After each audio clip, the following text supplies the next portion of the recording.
Halo, assalamualaikum warahmatullahi wabarakatuh. Welcome back to my channel.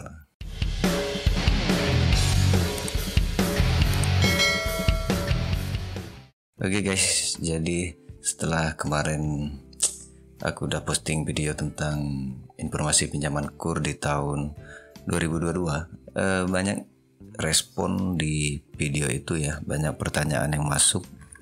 Nah, video hari ini aku mau khusus bikin video Q&A ya, tentang pertanyaan-pertanyaan yang masuk ke video yang kemarin. Hari ini coba aku jawab, karena kadang-kadang kita jawab di kolom komentar kayaknya mungkin kurang jelas ya. Hari ini kita bahas lagi. Oke guys, kita masuk ke pertanyaan pertama. Pertanyaannya ini, saya tahun kemarin melunasi pinjaman saya 15 juta dan saya sedang mengajukan lagi KUR 50 ditambah jaminannya, tapi saya galbay ini gagal bayar mungkin maksudnya di aku laku. Kira-kira bisa nggak ya bang? Nah, untuk pertanyaan yang ini gini ya guys ya, aku laku ini kayaknya udah, kalau nggak salah ini kayak pinjaman online gitu.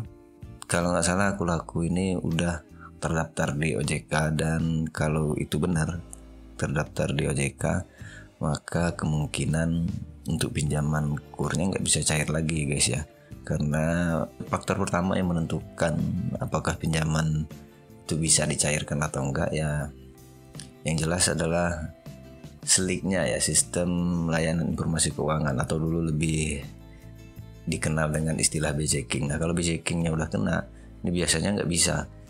Terkadang ada yang masih bisa dibantu, karena contohnya kayak Delia Chan ini kan dia nasabah existing. Nah, untuk nasabah existing kemungkinan masih bisa dibantu dengan catatan seluruh tunggakannya di aku laku dilunasi, dan nanti pada saat mengajukan ke BRI ya mesti ada bukti lunasnya. Tapi itu nggak itu sifatnya ini ya, nggak pasti ya, karena itu kembali ke pengambil keputusan di BRI-nya masing-masing ya. Sebagian memang ada yang bisa dibantu ya, tergantung pengambil keputusan gimana, tapi standarnya ya nggak bisa, karena yang bisa diberikan pinjaman yang jelas riwayat pinjamannya baik di BRI ataupun di lembaga keuangan yang lainnya dengan status lancar. Oke, next kita ke pertanyaan selanjutnya. Ini dari Mang C. Ilyas.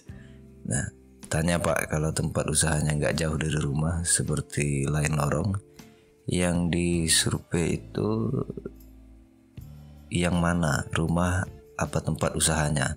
Soalnya jaminannya pakai sertifikat rumah. Oke, jadi gini, kalau pinjaman itu biasanya semuanya dicek ya. Kalau untuk lokasi usahanya jelas itu nanti sumber pembayaran atau sumber untuk bayar angsuran kredit ini kan dari usahanya, makanya usahanya pasti dicek. Terus untuk tempat tinggalnya juga pasti dicek. Kita biasanya survei minimal ada di 3 tempat. Satunya di tempat usaha, yang kedua tempat tinggalnya, yang ketiga adalah lokasi jaminannya. Semuanya dicek gitu. Oke, semoga menjawab pertanyaan dari Mang C. Ilyas. Terus ini ada pertanyaan dari Sylvia Agustina. Saya mau pinjam 100 juta dengan jaminan sertifikat rumah, tapi rumah saya nggak nyampe seharga 100. Bisa nggak dengan 2 sertifikat?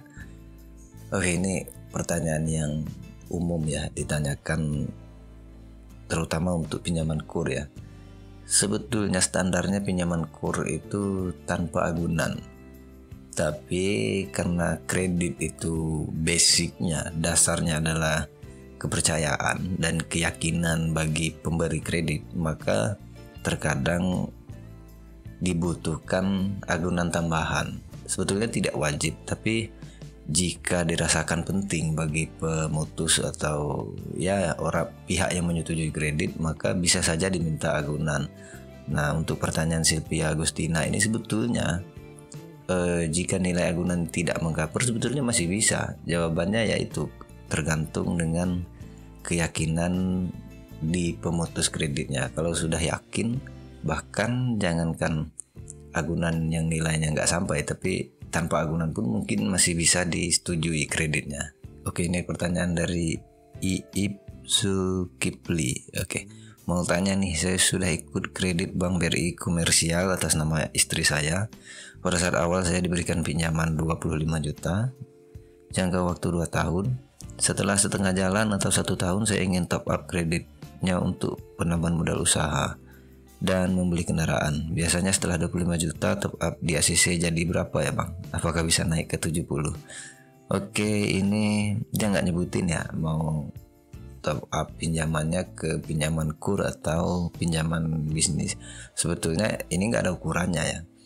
Istilahnya dulu 25 juta terus kenaikannya mesti ke 50 juta atau 75. Ini kembali lagi ke hasil surveinya, berapa perkiraan tambahan modal yang dibutuhkan oleh nasabah dan berapa kemampuan membayar kembali atau kemampuan untuk membayar angsuran. Ini semua jadi akumulasi.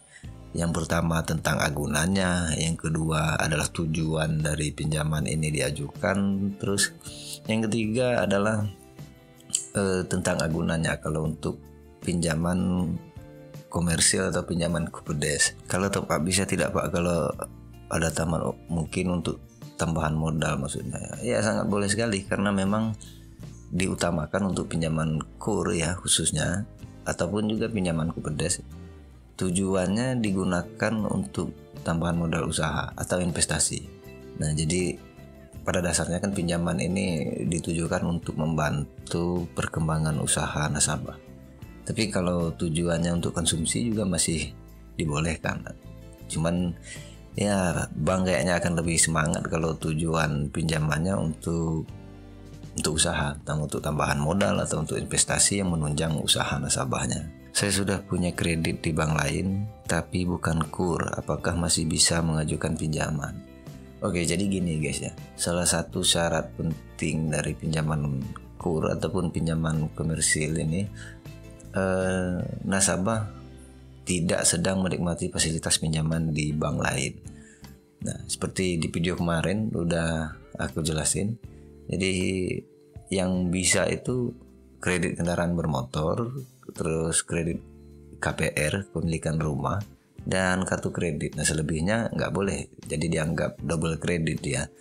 Jadi seandainya mau pindah ke dalam hal ini misalnya Bank BRI untuk mengajukan kur, maka pinjaman di bank lainnya harus ditutup dulu. Oke, semoga itu menjawab ya. Ini dari Taufik Saliman. Mau tanya, saya sudah pinjam kur 10 juta, angsuran 24 kali, udah masuk 11 kali. Apakah bisa top up ke 20 juta? Oke, jadi umumnya ini pinjaman yang bisa di top up atau disuplesi ya biasa kita sebut, itu minimal sudah jalan 12 bulan atau setengahnya. Jadi kalau misalnya udah 12 bulan udah bisa diberikan pinjaman lagi. Tapi khusus untuk pinjaman kur memang pinjaman lamanya harus dilunasi terlebih dahulu. Kapan bisa dicairkan kembali? Minimal selisih ya 1 atau 2 hari ya, satu atau 2 hari setelah proses pelunasan pinjaman yang lama, baru nanti bisa dicairkan untuk pinjaman yang selanjutnya. Berapa nominalnya? Nah itu tergantung dari hasil kunjungan dari petugas banknya. Next ada pertanyaan ya.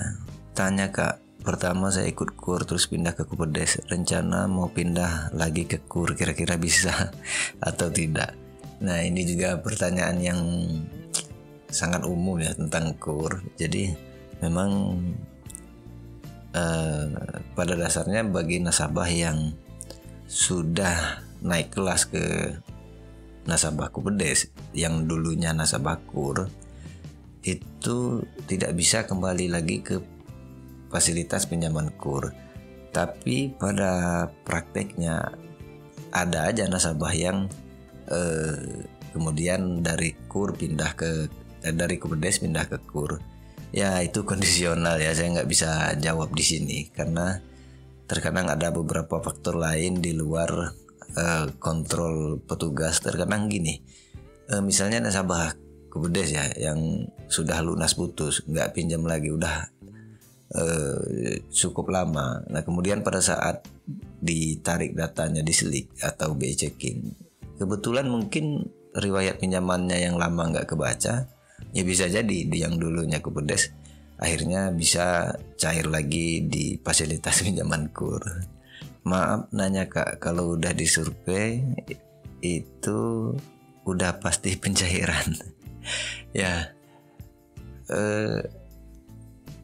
kalau disurvei itu yang jelas kita cek dulu ya tentang ya pengajuannya, tentang karakter orang yang jadi calon nasabahnya, ya tentang kredit yang akan diberikan bank, tapi belum tentu cair dan belum pasti juga ditolak karena itu masih merupakan bagian dari proses proses analisa kreditnya. Kita survei dulu, kita analisa dulu, baru nanti diinformasikan apakah pinjaman di ACC atau enggak, atau berapa jumlah yang di ACC. Artinya kalau baru melewati fase di survei aja ya belum tentu cair. Oke, kayaknya itu aja pertanyaan yang kita ulas di video yang kemarin. Buat kalian yang masih punya pertanyaan yang ingin kita bahas, nanti silahkan tulis di kolom komentar. Kalau masih belum jelas nanti kalian boleh tanyakan lagi. Kalau perlu nanti aku bikinkan video kayak gini untuk memperjelas jawaban dari pertanyaan teman-teman yang ditulis di kolom komentar. Ya, semoga itu bisa membantu. Lebih dan kurangnya mohon maaf. Ini hanya video sharing ya yang aku bikin ya di sela-sela kesibukan kerja setelah pulang. Ya aku coba bikin video ini, siapa tahu ada gunanya. Tapi kalau nggak ada gunanya, kalian boleh skip video ini selanjutnya. Oke, gitu aja video kita malam ini. Lebih dan kurang mohon maaf. See you next video. Bye.